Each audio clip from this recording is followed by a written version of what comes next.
Si ton pied t'entraîne au péché, coupe-le. Si ton œil t'entraîne au péché, arrache-le.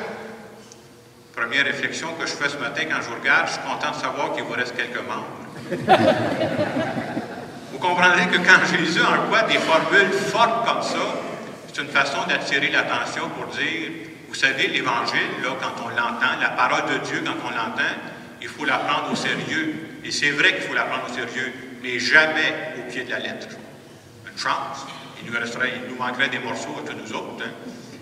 Et à travers cela, ce que Jésus veut nous dire, c'est que quand j'écoute la parole de Dieu, c'est pas la même chose que quand je lis un roman harlequin. Oh, je lis ça, c'est beau le soir, je sais pas trop quoi. Non. Quand j'écoute la parole de Dieu, il faudrait toujours qu'en quelque part, qu'il y ait quelque chose qui me gargouille à l'intérieur. Quelque chose qui m'amène à traduire ça dans ma vie, à faire ce passage-là dans ma vie. Et c'est ce que Jésus veut nous dire. La parole de Dieu, elle a tout son sens, mais nous travaille. Et j'ajouterais aussi, pour bien comprendre cette partie-là, que la parole de Dieu, là, prenez jamais un extrait tout seul. Vous pouvez faire dire n'importe quoi à la parole de Dieu si je prends un extrait coupé du reste. Chaque passage de la parole de Dieu doit se comprendre dans son ensemble. Et en n'oubliant jamais que le Dieu auquel nous croyons, c'est un Dieu qui est bon, qui nous aime. Puis quand j'écoute la parole de Dieu, c'est supposé être une bonne nouvelle. S'il me dit de me couper les mains ce matin, je ne suis pas sûr que c'est une bonne nouvelle, cette affaire-là. Je vous donne un exemple de quelqu'un, une histoire qu'on m'a contée qui serait vraiment exagérée, quelqu'un qui prendrait la parole de Dieu au pied de la lettre. On me contait d'un monsieur qui était découragé, il paraît qu'il n'en pouvait plus. Il avait perdu sa job, sa femme l'avait laissé tomber, puis il était découragé tellement qu'il pensait à s'enlever la vie. Il voulait se pendre. Il va voir un de ses amis qui est chrétien, il dit, fais pas ça. Il dit, voyons donc, prends le temps de te remonter le moral. Il dit, va lire dans la Bible, ça va t'aider. Il est allé lire dans la Bible, le passage qui est tombé, c'était marqué, repens-toi. Oh boy, il pensait à se pendre, lui, là. Donc, tout ça pour vous dire, la parole de Dieu, il ne faut pas la prendre au pied de la lettre, mais il faut la prendre au sérieux, par exemple, parce qu'elle a quelque chose à nous dire. Ça, ce n'était pas la partie importante. Le message central de ce matin. Le message central pour moi ce matin, c'est quand l'apôtre Jean va voir Jésus, puis lui dit, « Jésus, nous avons vu quelqu'un chasser des démons en ton nom. Nous avons voulu l'empêcher parce qu'il n'est pas des nôtres. » Et c'est la réponse de Jésus qui est très éclairante. Jésus va répondre quoi à ça? Ne l'empêchez pas. Celui qui n'est pas contre nous est pour nous. Autrement dit, pour Jésus, sa vision, c'est clair. Là. Son Père passe par toute personne qui fait le bien, que cette personne-là soit associée à nos groupes ou pas. Ça ne prend pas une étiquette pour faire le bien, là. Et ça nous oblige, nous autres, à avoir une vision plus large. Dieu a dans notre monde beaucoup plus d'associés qu'on pourrait le penser. Et ces associés-là, là, ils n'ont pas toujours des étiquettes. Ah, ça c'est un chrétien, ça c'est quelqu'un qui fait ça au nom de Dieu. Peut-être que ces gens-là ne penseront jamais à Dieu. Est-ce que ça se peut que Dieu les a inspirés quand même pour faire le bien? Alors ce matin, j'ai pensé vous conter une petite parabole moderne pour faire comprendre ça. Le message central de cet évangile-là. Vous savez, une parabole, Jésus s'en servait souvent. C'est quoi une parabole? C'est une histoire inventée, mais dans laquelle Jésus nous passe un message.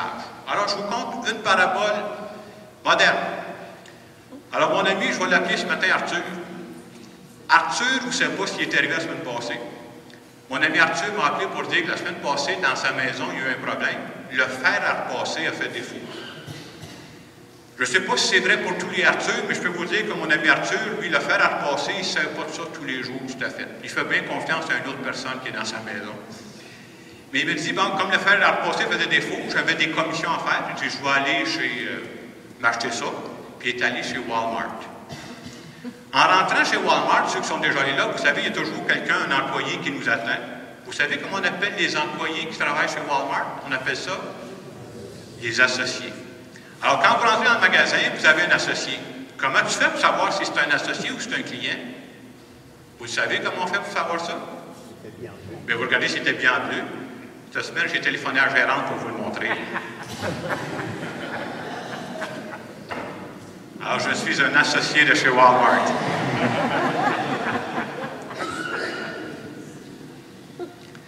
La messe de ce matin est financée par Walmart. Non, je reviens plus sérieusement à ma parabole. Alors, le monsieur rentre, il rencontre l'associé, puis il dit, coudonc, il dit, les fers à repasser, c'est dans quel coin, ça?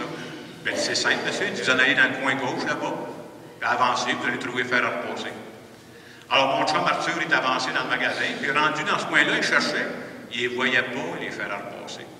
Alors, il y a une madame qui passait, il dit, madame, puis il dit, savez-vous où ils sont, les fers à repasser? Elle dit, j'ai aucune idée où est-ce que ça se trouve. Mais pendant qu'il posait la question à madame, il y a un monsieur qui est passé à côté. Puis le monsieur dit, si j'ai bien compris, vous cherchez les fers à repasser? Il dit, oui. Ben, il dit, venez, je vais vous le montrer, moi, je le sais. Ils sont partis, puis ils n'étaient pas dans le bon coin du tout, là. Puis là, il est arrivé, il a montré exactement la bonne place où était les fers à repasser. Mon chum Arthur, il dit, coudonc, il dit, vous le connaissez, le magasin, vous? Il dit, je vais vous dire de quoi. Il dit, je suis en congé aujourd'hui. Vous savez ce que je fais dans la vie, moi? Je suis un associé de chez Walmart. Sauf qu'aujourd'hui, j'ai pas le dossard. Fin de ma petite parabole, message suivant. On peut être associé chez Walmart sans toujours avoir le dossard bleu sur le dos. Je reviens à mon évangile.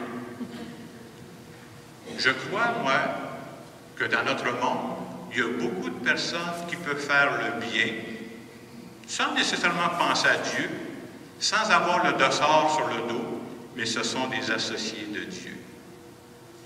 Et pour Jésus, c'est clair, hein? Toute personne qui fait le bien, c'est une personne qui est associée de son Père, qui travaille dans notre monde. Et Jésus va nous dire dans l'Évangile, là, y a-t-il le dossard, il n'y a pas le dossard, ça n'a aucun rapport. Qui n'est pas contre nous est pour nous. Et ça, c'est important de se rappeler ça. Et je vous donne des exemples de personnes qui, justement, dans notre monde, probablement ne penseront jamais à Dieu. Mais ça ne veut pas dire que Dieu les inspire pas. Au moment où je vous parle, moi, ce matin, là, il y a des infirmières qui se dévouent à l'Hôtel Dieu de Saint-Hyacinthe ou à l'hôpital Honoré-Mercier. Ça se peut qu'ils pensent à Dieu, tant mieux. Ça se peut qu'ils ne pensent pas du tout à Dieu. Il y a dans ces infirmières-là, il y a des femmes, il y a des hommes aussi. Ils ne se contentent pas de faire juste leur job, là. Ils en font plus. Ce sont des personnes généreuses qui se dévouent pour leurs patients. Vous savez quoi? Moi, je pense que ce sont des associés de Dieu, même s'ils n'ont pas le dossard sur le dos. Il y a une maison ici à Saint-Hyacinthe, ça s'appelle la maison de l'alcôve. Vous savez à quoi ça sert? C'est pour venir au monde, pour aider le monde qui ont des problèmes avec la drogue, les toxicomanes.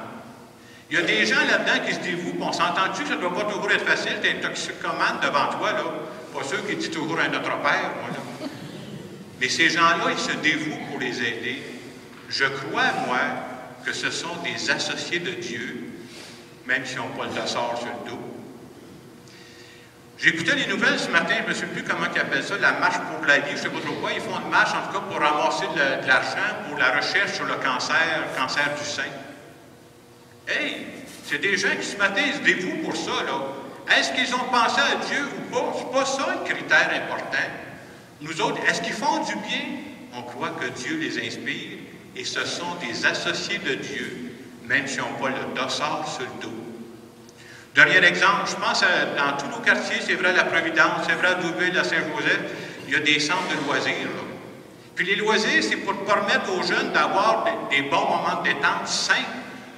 Hey, c'est quand même pas un détail, ça, là. Ces gens-là, ils se dévouent, là.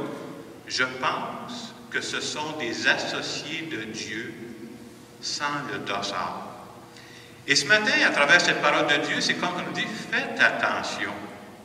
Quand vous cherchez Dieu dans le monde, cherchez pas juste dans vos catégories à vous autres, là. Partout où il y a quelqu'un qui fait du bien, Dieu l'a inspiré.